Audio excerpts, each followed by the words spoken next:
আমার মতো কে কে আছো বলো তো, যে বাবার বাড়ি আসলে খুব কুড়ে হয়ে যাও? আমি কিন্তু বাবার বাড়ি আসলে প্রচন্ড কুড়ে হয়ে যায়। যেখানে শ্বশুর বাড়িতে সকাল 7টার মধ্যে ঘুম থেকে উঠতে, বাবার বাড়ি আসলে আমার 9টা-10টা বেজে যায় ঘুম থেকে উঠতে। যাই হোক, আজকে ঘুম থেকে উঠেছিলাম 9:30টার সময়, আর আমার ব্রাশ করতে মুখ ধুতে প্রায় 10টা বেজে গেছে। আর এদিকে ঘরে এসে দেখি মা চা করছে। যেহেতু বাড়িতে আমি আর মা ছাড়া আর কেউ নেই, তাই আমাদের খাওয়া দাওয়ার তেমন কোনো একটা তাড়া নেই। তো যাই হোক, তো মা চা বানিয়েছে, তো সেটা খেয়েই দিনটা শুরু করছি। আসলে আমি চা তেমন একটা পছন্দ করি না, কিন্তু মাঝে মধ্যে দুধ চা হলে সেটা একটু খাই। তোমরা অনেকেই আছো যারা চা খেতে খুব পছন্দ করো, কিন্তু সত্যি বলতে আমার তেমন একটা ভালো লাগে না চা খেতে। তো যাই হোক, যেহেতু সকালে ঘুম থেকে উঠতে অনেকটা দেরি হয়ে গেছে, তো মা বললো তুই একবারে স্নান করে তারপরে ভাত খাবি। তো যেমন কথা তেমনই কাজ। তো আমি স্নান করে নিয়েছি, স্নান করে ছাদে ভাত নিয়ে চলে এসেছি। শীতকালের খুব পছন্দের একটা খাবার আমার আলু ফুলকপি দিয়ে তরকারি। সেটা যদি হয় রোদে বসে খেতে, তাহলে তো কোনো কথা। ছাদে শুধু আমি একা ছিলাম না, ছিল মা, কাকা, জেঠি, আরো বোনরা ছিল। তো সবাই মিলে ছাদে বসে খাচ্ছিলাম আর গল্প করছিলাম। সবাই মিলে একসঙ্গে গল্প করতে করতে খাওয়ার মজাই আলাদা, যারা খেয়েছে তারাই একমাত্র জানে। তারপরে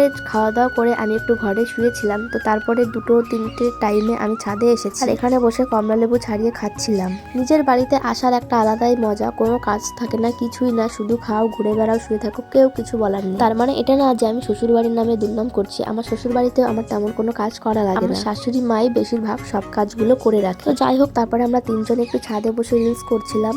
তো তারপরে আমি মার সঙ্গে গিয়েছিলাম বাজারে, যেহেতু অনেকদিন যাওয়া হয় না। তো মা বললো চল বাজার থেকে ঘুরে আসি। তারপরে বাজারে গিয়ে আর কোনো ভিডিও ক্লিপ নেওয়া হয়নি। তো বাজার থেকে এনেছিলাম 12 ভাজা, যেটা আমার খেতে খুব ভালো লাগে। বাড়ি এসে সেটাই খাচ্ছিলাম। তো আজকের ভিডিওটা এই অবধি। কেমন লাগলো অবশ্যই জানিও, আর নতুন হয়ে থাকলে আমাকে একটু ফলো করে দিও। বাই।